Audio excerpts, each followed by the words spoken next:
This edition of PewterPirates.com brought to you by House of Brews Tavern and Grill.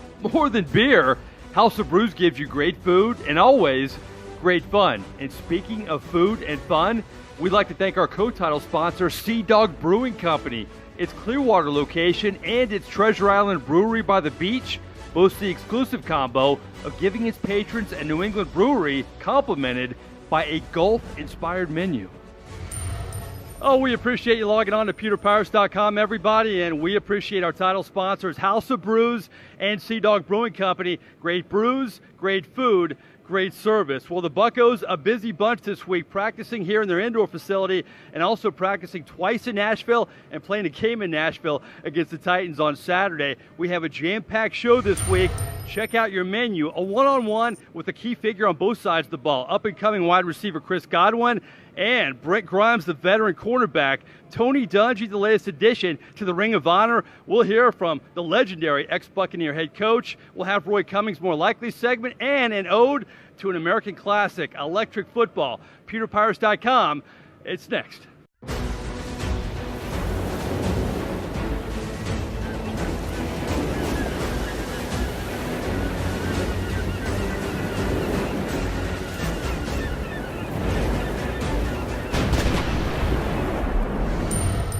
Yes, welcome back to PewterPirates.com, everybody. I'm your host, Mike Nabors. Well, can you believe it? The preseason almost at the halfway point. Yeah, the Bucs gearing up for their second preseason game against those Tennessee Titans on the road, just like the first game that was on the road and their victory against the Miami Dolphins, where they got a lot of work done. One of the guys getting some work in is wide receiver Chris Godwin, one of the stars of this training camp. Had a great end to his rookie season a year ago, and I had a chance to go one-on-one and talk about how he's changed and who has helped him along the way. Talk about the difference for you now compared to a year ago. Honestly, I would say it's a night and day difference, man. Last year, like I had big expectations for myself, but at the same time, I didn't know what to expect as far as like coming in, like how practice was going to be, just how the season was going to be. But going through it like a year now, I feel a lot more comfortable. I have my own little routine. I know what the coach expected me. I know my own expectations for myself. So I feel so much more comfortable this year. I look at a basketball analogy for this offense. Basketball team, everybody wants their shot. It's tough to get your shot in this offense. There's so many weapons. But I feel like for you, you just want to get more involved compared to a year ago. Yeah, definitely. But I think, when you realize that we have as many weapons as we do, it's beneficial for the team, because other teams can't really game plan for one guy. They have to plan for everybody. And obviously, like, there's only one ball to go around, but I think our coaching staff, they do a great job of, getting everybody, the touch like that they're trying to get and, really keeping defense on their toes. It's been different with the quarterbacks this preseason. Of course, Jameis not playing the first 3 games, and the rotation's a little bit different. How has that affected the receivers at all? I don't know if it's affected us like that much. Mainly because we get a lot of reps with all of our quarterbacks.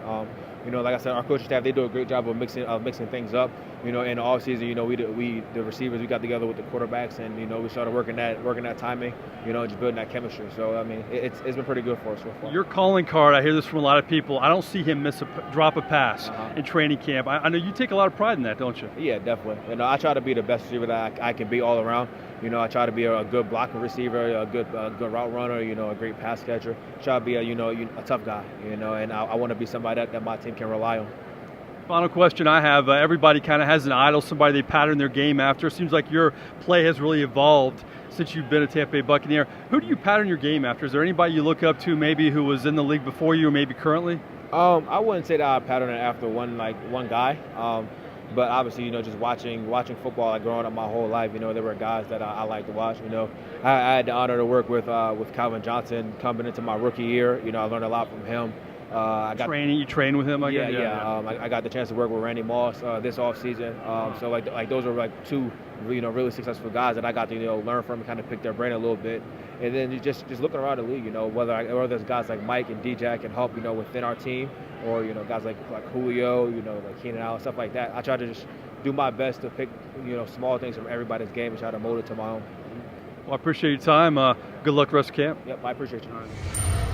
While Chris Godwin's career is just starting, on the other side of the football, cornerback Brent Grimes, well, it's nearing the end. He's in his 12th season. He's 35 years of age. And when you look at Brent Grimes, not an imposing guy at all, barely about 5'9", but he's the best cornerback on this roster. Recently, I had a chance to go one-on-one with him, talk about how he almost retired after last season and why he came back. I know the first couple weeks you had to sit out practice. How was it to get back now? Oh, it was cool. You know, you get back in the groove of things, test everything out. But it was a good day. It was fun. It was getting boring just sitting around. You know, as much you watch a lot of film, but it's good to get out here and actually move a little bit. You were the young guy for so many years in this league, and now you're surrounded by all these young bucks in the secondary. Yeah. Talk about how your role has changed to be more of a leader on this football team. I don't really think it's changed at all. I feel like I've been the same the whole time. I mean, even obviously when you're a rookie in your first couple of years, it's a difference. But once you've been in a league more than a couple years, you're pretty much a vet because it's such a short lifespan in this league. I know you thought about maybe retiring after last season. What brought you back to football? The main thing with me is I like to have fun. And I still feel like football is fun. On top of, I feel like we have a chance to do some good things. Even though last year didn't go as we wanted, we have a good team. We got a lot of talent, obviously, just like every other team in the league. But the team is close-knit. It's a good group. We want to play for like each other, and I feel like we can do some good things. And that's one of the main reasons I came back. When you're watching in the offseason, they pick up defensive lineman after defensive lineman. How does that make the secondary better this season? It's football 101. Everything works together. Pass rush helps coverage helps pass rush. So, and then D-line plays. So if you bring in a lot of people that's shown in this league that they can play and make plays. Some guys are coming from a Super Bowl winning team. That's always a positive. You know, it always helps your team. You add players that can play. You also get a new different coach with different. I don't know if they're doing different techniques and things like that can help. But pass rush and coverage goes together. It's football 101. I know it's early in the preseason, but do you see a difference in this defense already? I mean, Is it too early to say that? I don't really get big on any of this. It doesn't really.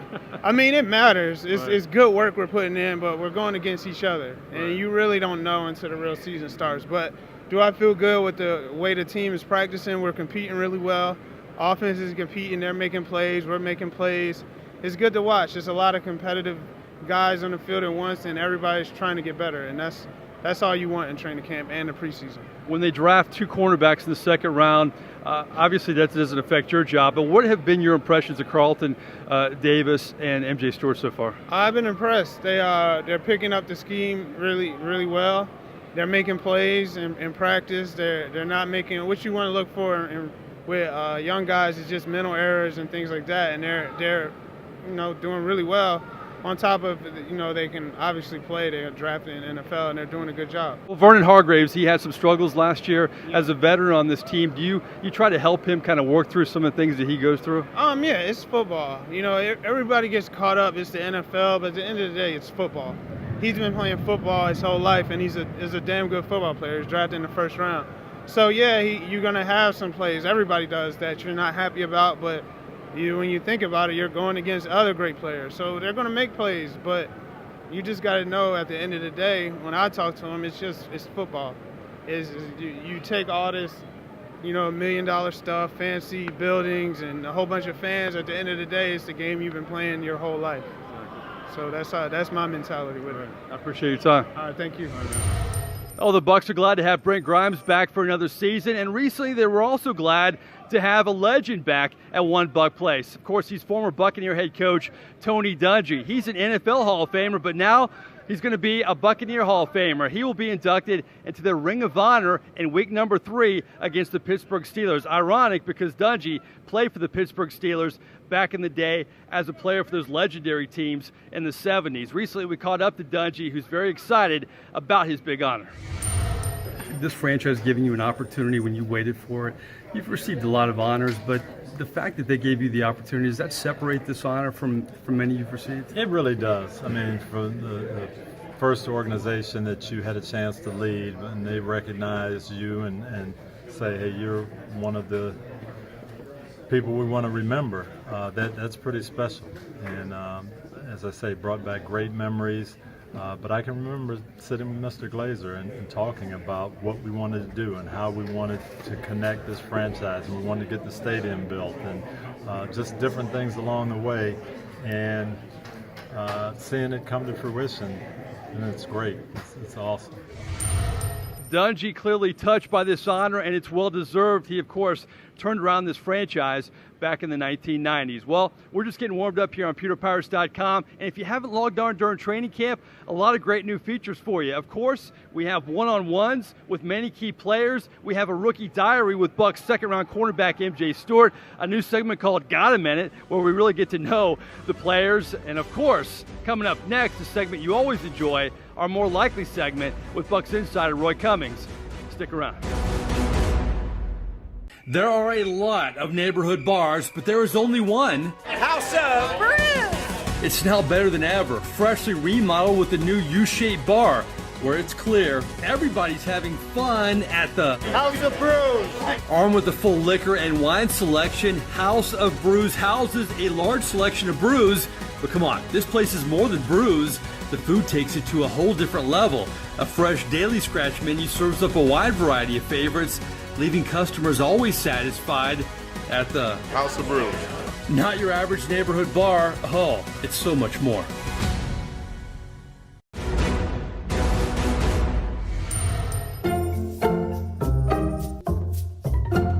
Welcome back to More Likely with Roy Cummings. I know the fans always love this segment, and it's always overreaction time in the preseason. One preseason game, the fans and the media go crazy off of maybe one carry off of one pass. That's kind of our theme in this More Likely.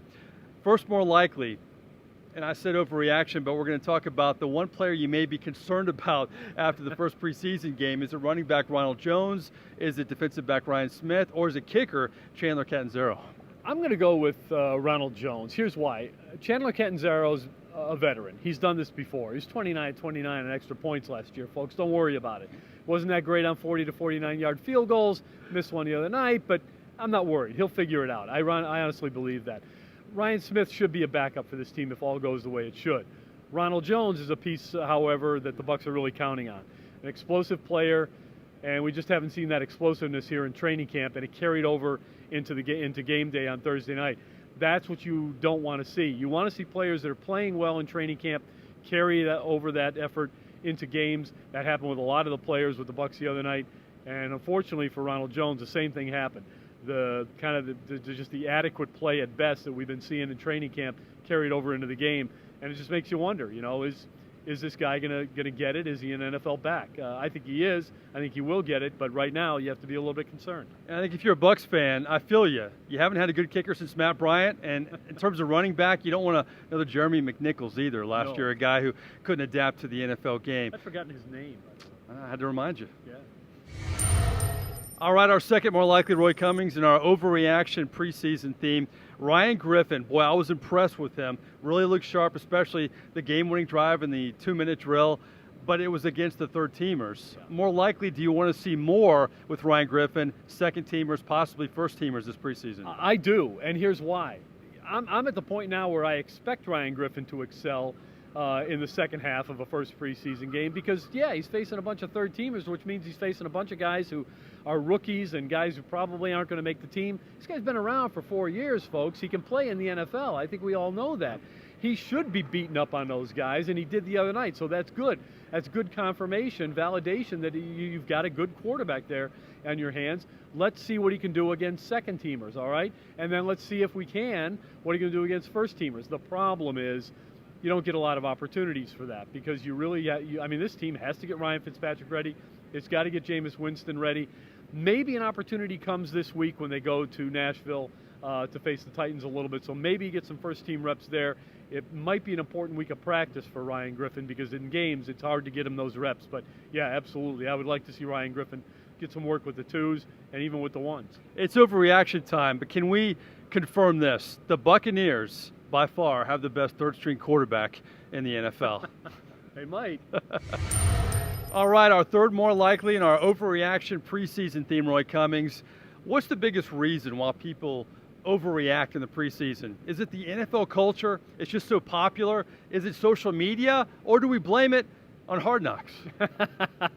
Yeah, let's blame it on Hard Knocks. No. This is the NFL culture. It's like this every season for every team, every game. Preseason, regular season, and look, people overreact to entire seasons in the NFL. Yes, there's an overreaction every game. If it's a bad game, there's an overreaction that all is lost.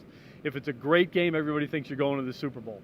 I wouldn't make that guess out of anything I saw in the preseason, and I never make that guess out of anything I see in the regular season. And look, I just believe it's the NFL culture. It's the way people are. You got a week to break it down. We all do.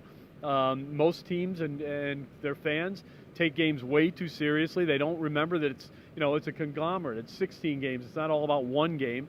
And even look, as I said, even teams overreact to bad seasons and sometimes good seasons. You go 9-7 like the Bucs did 2 years ago, and everybody's got them going to the playoffs the next year. Right. And I can see why, but you go 5-11 like they did last year, and all of a sudden everybody thinks the Bucs are the worst team in the NFL. Two That's extremes. not true. Two Yeah. extremes, yeah. And they wanted to change coaches and would have had John Gruden accepted their offer, but John Gruden wanted $10 million. Who doesn't? So there's a lot of overreaction in the NFL. It's the NFL culture. That's why it is. You fit a lot in there, my friend. That was good stuff. That's right. That's good stuff. That's more likely with Roy Cummings. I can't blame Hard Knocks. I love Hard Knocks. I wish they had Hard Knocks in the regular season. They should have Hard Knocks for every team. Oh, wow, that would be good stuff. Maybe one day we can dream. Well, we'll wrap up PewterPirates.com, our latest show, right after this. Now, you want a drinking and dining experience like no other in Tampa Bay? Well, Sea Dog Brewing Company is the place for you. Its Treasure Island location gives its patrons a beautiful waterfront view with 6 brand new boat slips and more to come. This Sea Dog location has a great selection with local brews, all made in clear water, and the specials. You have daily happy hour Monday through Friday from 2 to 6. Mug Club Monday features $6 mules. Taco Tuesdays are always popular, but don't pass up the $9.99 fish fry Thursdays. And on the weekends, enjoy a Sea Dog Brewery Sunday brunch by the beach. So check out Sea Dog Brewery at Treasure Island, 9610 Gulf Boulevard, Treasure Island, Florida, 727-954-7805. All right, welcome back to our final segment on PewterPirates.com, everybody, where we're going to have a little bit of fun. With technology, things are moving fast in this world, but it's comforting. Some things stay the same, like, you remember this? Electronic football? Kind of a slow-paced game, but it's still around. We'd like to thank our friends at Tudor Games for giving us the 70th edition. Yeah, this game's been around for 70 years, dating back to 1948, which means the current Bucs were negative 40-something back then, negative 50-something back then. They haven't heard of electric football, so we took it to 2 players who played it for the first time.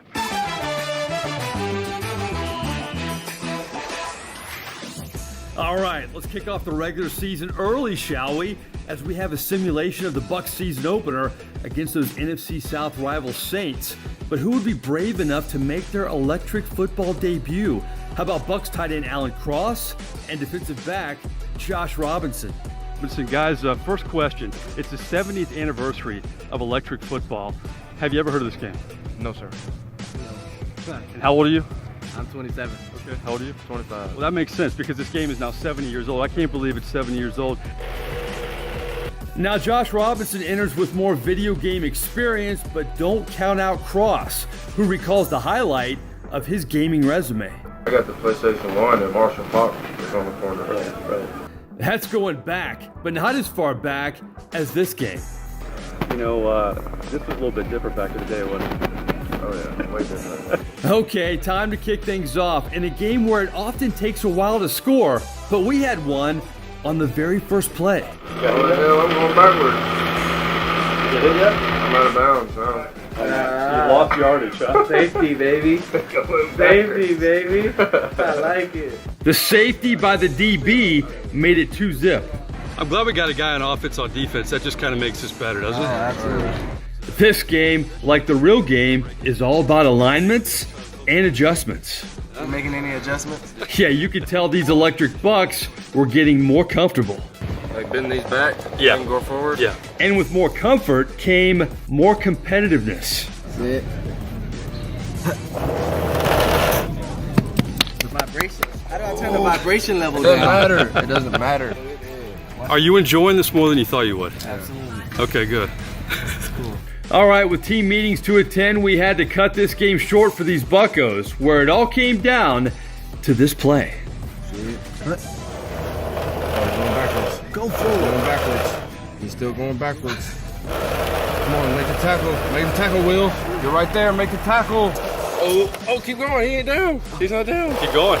He's down now. If I wouldn't have stopped it. I should have said. I thought it was when he got touched.